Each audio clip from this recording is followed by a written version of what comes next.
뉴스파이팅 배승입니다. 4부 시작합니다. 빰빠라빰빰 빰빰빰빰빰빰빰빰빰빰 고! 7 빵! 우와! 네.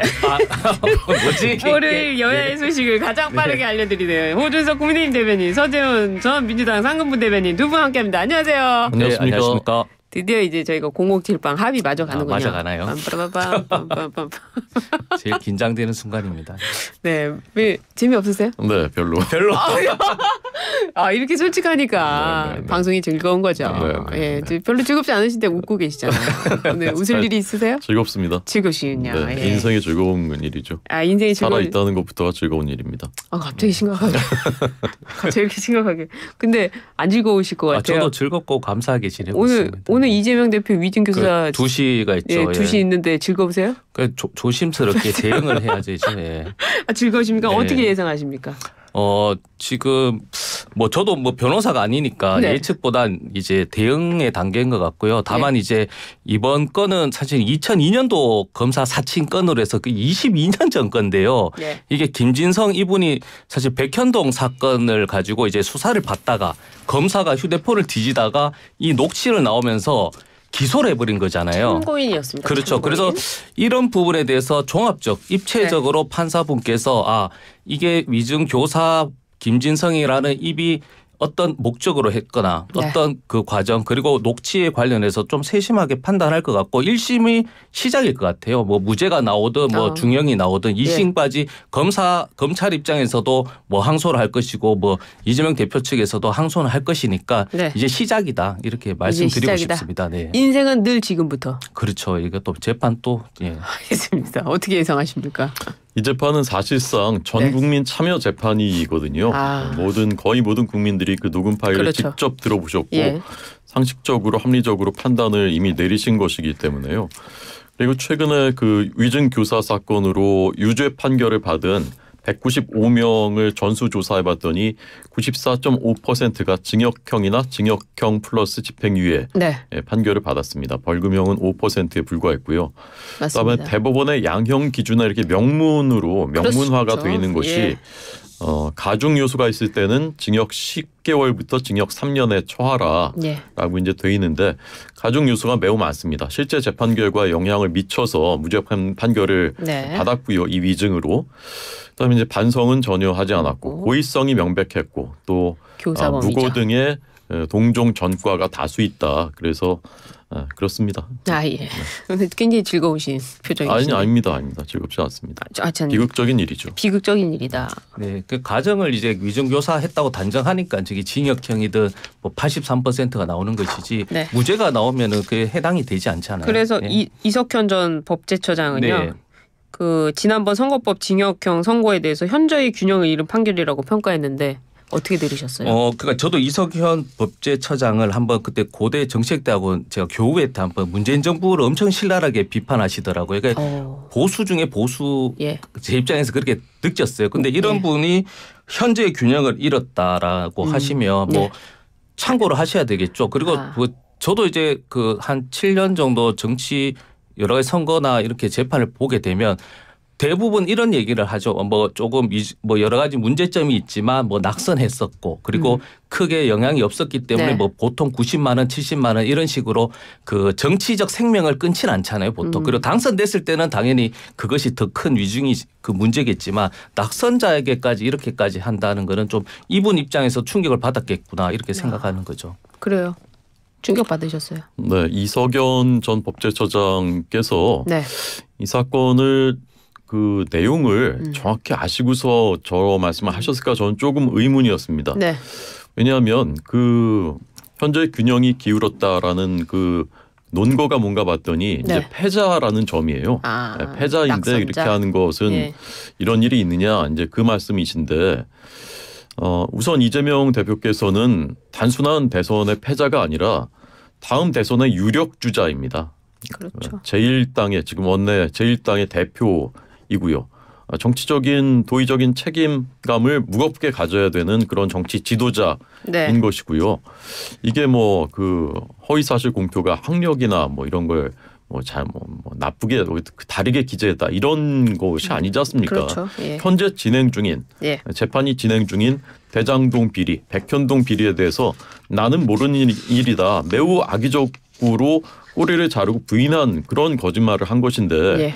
그것을 이렇게 어떻게 법조인이 이렇게 말씀하셨을까 저는 좀 의문이었습니다. 그렇군요. 알겠습니다.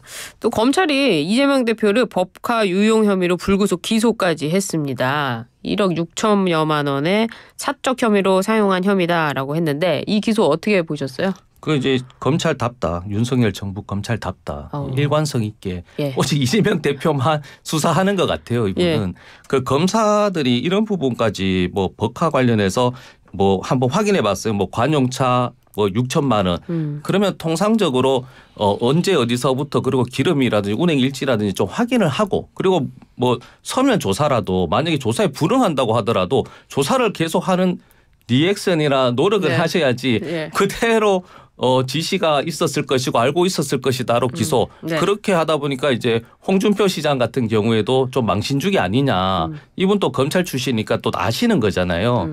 그리고 또 타이밍 자체도 이게 뭐 당장 급하게 해야 하면 또 모르겠지만 그 기소 그 징역형을 받고 나서 바로 또 하다 보니까 이 검찰답다. 윤석열 전 검찰답다.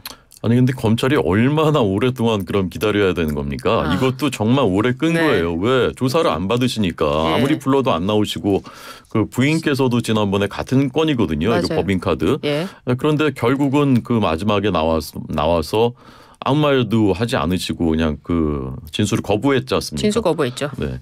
그런데 이것은 이재명 대표 사건이 이미 많으니까 뭐 이것까지 하느냐. 근데 그렇다면 네. 앞으로 우리나라에 법인카드 쓰는 수많은 직장인들에 대한 이게 기준이 되는 것이고요. 그다음에 고위공직자들 법인카드를 어떻게 써야 되는지 기준이 되는 것인데 네.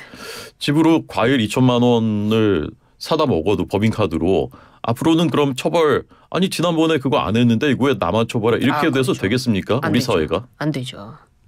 이상입니다. 알겠습니다. 오늘 굉장히 말씀이 단호하시네요. 네. 네. 이 법카 유용 사건을요 또 하필이면 대북송금 재판부가 맡게 됐어요. 바로 뭐 이름은 말씀 안 드리겠습니다. 1위를 두고 김민석 의원은 김건희 여사 방탄을 위해서 야당 대표 죽이기로 갈라치기 한다 이렇게 비판을 했는데요. 이게 어떻게 연관이 되는 거죠? 그러니까 재판부 이게 배정되는 거는 뭐 컴퓨터로 시뮬레이션해서 네. 이렇게 랜덤 방식으로 한다고 하시니까 부서가 2개밖에 없어요. 네, 50%예요. 그래서 네. 그런 뭐 판사의 그런 부분은 아닌데 이제 선입견이 있는 것이죠. 왜냐하면 그 연결되는 부분이 있다 보니까 그 똑같은 입장에서는 이제 그 같은 사건을 바라보는 더라도 이제 그런 여러 가지 기존에 있던 재판에서 영향을 받을 수 있다 보는 것이죠. 그래서 저는 이 부분은 뭐 이 재판부 자체에서도 깊이 할 수도 있는지는 잘 모르겠지만 네. 저희가 문제 제기할 수도 있다고 봅니다. 그래요? 어떻게 보세요? 아니 근데 이제 그 법에 정해진 대로 하는 것이지 않습니까? 그렇죠. 규정에 정해진 대로 오히려 그 규정을 어기고 다른 결과가 나오면 그게 문제가 되는 것입니다. 네. 이제 금고 이상의 형에 해당하는 그런 재판일 경우에는 네. 합의부에 배당을 하게 돼 있고 합의부는 말씀하신 대로 2개밖에 없고 자동으로 전산 배당하는 네. 것인데 그것이 어떻게 문제가 되겠습니까? 민주당이 이런 식으로 이제 문제 제기를 자꾸 하시면 대한민국 판사 중에는 남아 나을 사람이 아무도 없습니다. 왜냐하면 선거법 지난번 재판도 그렇고요. 네. 오늘 위증교사 재판도 그렇고 상식적으로 판단하는 법조인이 보기에는 이건 유죄 판결을 도저히 안 할래 안 할 수 없는 그런 그 사건들인데 네. 그거 이재명 대표 유죄 판결이었다고 이 재판부는 못 믿어. 이러다 보면 남는 사람은 별로 없어질걸요 앞으로. 아무튼 뭐 재판은 재판대로 일반인과 똑같이 법 앞에 평등하다 네. 늘 말씀하시지 않았습니까? 그렇죠. 김건희 여사도. 맞습니다. 그렇죠. 예, 네. 알겠습니다. 민주당이 이번에 그 장애 집회를 열었는데요. 이번에는 파란 옷도 입지 마라. 그리고 숫자도 세지 마라. 그리고 이재명 대표는 마이크를 잡지도 않았습니다. 이런 집회 왜 하는 겁니까? 아주 김건희 특검 촉구 제가 서명 운동이거든요, 사실. 네. 그리고 집회도 마찬가지고 그런데 이제 국민의힘에서는 이제 계속 방탄, 뭐 사법부, 뭐 방해, 겁박 이렇게 하다 보니까 그리고 일부 시민들도 참여하고 싶어도 이게 혹시나 나는 시민의 입장에서 하는 것인데 민주당 당의 입장으로 이게 치환될 수도 있다. 그런 부분도 분명히 있으시니까 파란색 옷을 입지 않고 나오되 다만 이제 시민들과 함께 그리고 동적으로 하는 것이죠. 이제 계속 30분 동안 집회하고 이제 계속 행진하면서 조금 어떻게 보면 그 파도 타기도 하더라고요. 그래서 좀 저도 뭐 노동조합 그 시위도 그렇지만 우리 정당 시위도 좀 시민과 함께하고 예전에 막 투쟁하고 막 겁박하고 이런 것보다는 조금 문화 즐긴다기보다는 그렇게 조금 변형된 것도 나쁘지 않다라는 것이죠. 그런 건가요? 어떻게 보세요? 그 아버지를 아버지라 부르지 못한 파란 옷도 입지 못한 집회. 경찰 추산으로는 9,000명으로 처음에 뭐 15,000명 그다음 뭐 2만 명 했었는데 9,000명으로 줄었습니다. 경찰 추산이 그냥 뭐 이렇게 후려치는 게 아니에요. 뭐 휴대전화 기지국 이런 것까지 다 해가지고 과학적으로 보는 겁니다. 근데 이제 10,000명도 모이질 않았고 아예 민주당은 추산조차 하지 않았어요. 추산치를 내지 않았습니다. 그러니까 이게 이제 민심이라고 봐야 되는 것이겠죠. 그리고 특검 촉구 집회라고 자꾸 말씀을 하시지만 이재명 대표께서는 지난주에도 가셔가지고 손가락 하나라도 더 놀려라 댓글이라도 쓰고 뭐 했을 거예요. 본인의 방탄을 공공연히 직접 언급하셨던 것인데요. 이재명 대표께서는 금요일에 사법부 존중한다라고 이제 말씀은 하셨지만 민주당의 전체적으로는 뭐 사법 살인이다, 미친 판결이다, 사악한 입틀막이다 이런 말씀들 계속 하시고 이재명 대표는 목사니즘 자꾸 말씀하시는데 당이 하는 일은 AI 기본법, 반도체 특별법도 통과를 시켜주지 않고 있고 오늘 아침 보도를 보면 반도체 특별법에 반도체 산업에 대해서는 주 52시간제 예외 규정을 두자라는 것도 민주당이 결국 거부해서 이제 무산될 위기에 처했다는 것입니다. 그렇습니다. 제발 민생으로 돌아와 주시기 바랍니다. 그래요. 그 말씀하신 대로 일반 시민들의 참여를 끌어내려고 하려고 했던 것 같은데 문제는 그러면 이게 지속성이 돼야 되는데 또 30일에 있는 집회는 열지 안 열지 모른다는 거예요. 그러니까 집회는 이제 민주당이 주도하는 것보다는 시민사회 뭐 그런 단체들이 좀 주도하는 게 맞다로 판단한 것 같고 그러니까 제가 관행이나 기존의 그 어떤 선입견인 것이죠. 9,000명 모이고 10,000명 모이고 이제 바뀌었잖아요. 보통 서울에서도 했지만은 뭐 대구, 뭐 부산 그 동시에 전국적에서도 했었거든요. 그래서 저는 숫자에 너무 매몰돼서 뭐 숫자 몇 명 때문에 뭐 이게 민심이 아니다 이런 것보다는 저는 계속 이야기하는 게 국민의힘의 보수의 텃밭이라면 대구 있잖아요. 부산. 뭐 이런 곳에 가서 한번 본인들을 지지하시는 분들의 목소리를 한번 들어보시면 김건희 특검에 대해서 어떤 의견이 있으신지 한번 듣고 그리고 방송에 임하셔도 괜찮을 것 같다. 그런 말씀드립니다. 들어보겠습니다. 한번 들어보시길 진짜 추천드립니다. 굉장히 단호하시네요. 알겠습니다. 다음 넘어갈게요. 넘어가 되겠죠? 그 민주당에서 명태균 씨와 강혜경 씨의 통화 녹취록을 추가로 공개하면서 서울 서초갑 재보선 국민의힘 경선에도 개입한 정황이 드러났다고 합니다. 이 통화 녹취록 어떻게 들으셨어요? 그 기사 내용을 제목을 보면 마치 뭐가 엄청 있는 것 같더라고요. 근데 기사 내용을 두 건만 이렇게 들여다봐도 이 전모가 그 대략 파악이 된다고 저는 봅니다. 2022년 이게 2월에 재보선 서울 서초갑 재보선 그때 있었던 일인데 5명 후보가 나왔어요. 그중에 한 분이 이제 조은희 현 의원이었고요. 근데 이제 경선이 2월 10일인데 2월 8일에 명태균이라는 사람이 조은희 의원한테 여론조사 할 거니까 그러니까 비용 달란 얘기겠죠. 그렇죠. 근데 이제 그 조은희 의원이 아니 내일 모레가 경선인데 지금 여론조사라는 게 무슨 의미가 있느냐 이렇게 해서 이제 거절했다는 것입니다. 이게 조은희 의원 측의 설명이에요. 근데 이제 강혜경 씨가 얘기한 주장한 내용을 보면 일치해요. 명태균 씨가 처음에는 여론조사를 돌려라. 그러고 결선으로 갈 거니까 조은희 이해훈 결선으로 갈 거니까 그것도 추가해라 이렇게 얘기를 했다는 거예요.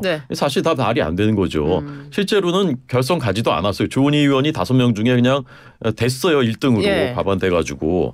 근데 그것을 이제 해놨다가 중간에 다시 전화해가지고 중단하라라고 했다는 거 아닙니까? 그러니까 이제 조은희 의원한테 돈 달라고 이제 여론조사 하겠다고 했는데 안 된다고 하니까 중단시킨 거예요. 이렇게 개요가 이렇게 딱 맞아 떨어지는 것이거든요. 근데 제목만 보면 마치 뭐 개입했다, 뭐 당원 명부가 어디서 나왔냐, 당원 명부는 조은희한테 나왔다. 이게 다 일방의 주장이거든요. 그렇습니다. 어떻습니까? 왜 이런 주장합니까? 이 범죄 행위가 드러난 거 아닙니까 사실은. 범죄 행위요? 네. 왜냐하면 우리가 뭐 저도 국회의원하고 시장 후보 했지만 이런 여론조사 할 수 있죠. 그러나 할 수 있는데 그 주체는 뭐 민주당은 이제 민주연구원에서 그리고 국민의힘 여의도 연구원에서 지불하고 하는 것이고 또 사실은 서울 쪽에 있으면 서울업체가 하는 것이 당연한 것이고 누가 뭐 물론 저 같은 경우는 안 하겠죠. 선거 결과가 나오기 때문에. 그렇지만 여론조사라는 게 그 당선의 목적을 높일 수 있습니다. 방금 말씀하셨지만 조은희 후보 다른 후보와 결선 갈 수 있다고 한다는 전제하에서 그렇게 계속 이름 한 번 정도 더 내는 것들이 그 당원의 입장에서는 그 영향이 있을 수도 있는 거거든요. 그래서 그리고 비용 자체를 왜 개인한테 부담하려고 하는지도 그렇고 앞서 뭐 김병민 부지사도 얘기했지만 오세훈 시장 측근이 33만 원도 아닌데 3,300만 원을 보통 여론조사는 본인들이 의뢰를 하지 않으면 돈을 지불할 이유가 없지 않습니까? 네. 그럴 때 왜 오세훈 시장 몰래 본인이 3,300 총 1억을 주냐. 이것은 범죄 행위인 거죠. 범죄 행위. 예. 여론조사 비용을 누가 지불했는지 그게 쟁점인데 누구도 비용을 지불하지 않았다. 그러니까 그게 딱 맞아 떨어지는 얘기예요. 그러니까 명태균 씨는 계속 이렇게 뭔가 그 후보한테 유리한 것처럼 이렇게 여론조사를 해가지고 이거 그 돈 달라, 비용 달라, 이거 당신 참고하라 이런 식의 이제 계속 이걸 해왔던 거죠. 장사를 해왔던 거죠. 여론조사 장사를 한 거네요. 네, 그런데 대부분의 곳에서 성사가 되지 않은 것입니다. 근데 지금 이 오세훈 시장의 경우는 그러니까 오세훈 시장의 후원자 격인 그 사업가 이분이 이제 3,300만 원을 줬다는 것이지 않습니까? 그런데 그렇죠. 그분의 이제 그 주장은 여론조사 뭐 했다고 해서 줬고 그다음에 뭐 자녀 학비 필요하다고 해서 줬고 그런 식으로 이제 준 것이고 그게 오세훈 시장 캠프와 관계가 된 것은 아니다라는 설명이고요. 오 시장 캠프 역시 그분이 이제 개인적으로 그렇게 했는지 모르겠지만 캠프 내부에서는 그 조사 결과를 쓸 이유가 없다라고 해서 이미 차단했었다라는 설명인데 저는 상식적으로 생각하면 이런 의문이 듭니다. 당시 상황을 돌이켜 보면요. 그때 이제 오세훈, 나경원, 국민의힘에서 경선에서 오세훈 후보가 됐죠. 이겼던 거고, 그다음에 국민의당 안철수 후보하고 단일화 이제 여론조사 경선을 했었던 것이거든요. 근데 가면 갈수록 국민의힘 경선에서 이긴 뒤에 오세훈 후보가 상승세였어요. 오세훈 안철수 후보를 이기는 결과가 많았습니다. 맞아요. 근데 그런 가운데에서 이게 비공표 여론조사를 했다는 건데 명태균 씨가 그게 무슨 효용이 있었을까? 공표할 수 있는 것도 아니고 국민의힘 뭐 내부에서 한 것도 아니고 김종인 비대위원장한테 전달했다는 건데 국민의힘 입장에서는 국민의 당과 그 경선을 하는 건데 우리 후보가 이기기를 바라는 건 당연한 것이거든요. 근데 오세훈 캠프에서 그것을 무슨 의미가 있어서 그거를 몇 천만 원 들여서 그런 여론조사를 하겠다는 생각을 할까? 그게 무슨 선거 결과에 영향 미쳤을까? 다른 유력한 권위 있는 여론조사 기관들이 다 여론조사를 돌려보고 있는 상황이고 공표를 하는 상황인데 그런 생각이 들었습니다. 알겠습니다. 뭐 더 하실 말씀 있어요? 할 말 많죠. 사실 이게 영향이 미치죠. 사실은. 왜냐하면 3,300만 원 돈 준 것도 문제지만 이 여론조사가 비공표라고 해서 그게 비공표가 아닙니다. 만약에 김종인 비대위원장 그 당시에 그분께서 방송에 나와서 지금 분위기가 서울시장은 뭐 후보 단일화로 오세훈 후보가 경쟁력이 있습니다. 뭐 이런 식으로 발언하는 것 자체가 영향이 있는 것이거든요. 그리고 말씀드렸지만 왜 3,300만 원을 지방업체, 서울업체도 아닌 지방업체에 왜 돈을 줘가면서까지 했냐. 이게 다 연결되는 것이죠. 저희 당 비대위원장이 저희 당 후보가 경쟁력 있다고 얘기하는 거 당연한 것이지. 그것이 객관적 지표 자체를 조작해버리면 다른 것이죠. 그래요. 아무튼 뭐 비용 처리 뭐 이런 얘기들을 검찰 수사 통해서 알아보도록 하고요. 이번에 대통령실 좀 소식으로 넘어가는데 대통령 부부가 휴대전화 사용을 중단하고 교체할 방침이라고 합니다. 이게 뉴스가 됐어요. 저는 국민들한테는 꽤 의미 있는 뉴스라고 생각합니다. 대통령께서 지난번 기자회견 때 이제 뭐 이런저런 논란도 있었지만 어쨌건 그때 약속하셨던 쇄신 의지, 그 약속들을 하나하나 정확히 실천을 하고 있는 것입니다. 자, 우선 제2부속실 설치됐고 특별감찰관 여당이 다 합의했고 이제 야당만 이제 합의를 해주면 추천해서 바로 이제 가동되는 것이고요. 그다음에 이제 김건희 여사 라인으로 지목된 강기훈. 그분도 결국 이제 사의 표명했고 공공기관장 나가겠다고 했었던 것도 다 철회가 됐고요. 그다음에 내각과 대통령실 개편이 추진되고 있습니다. 네.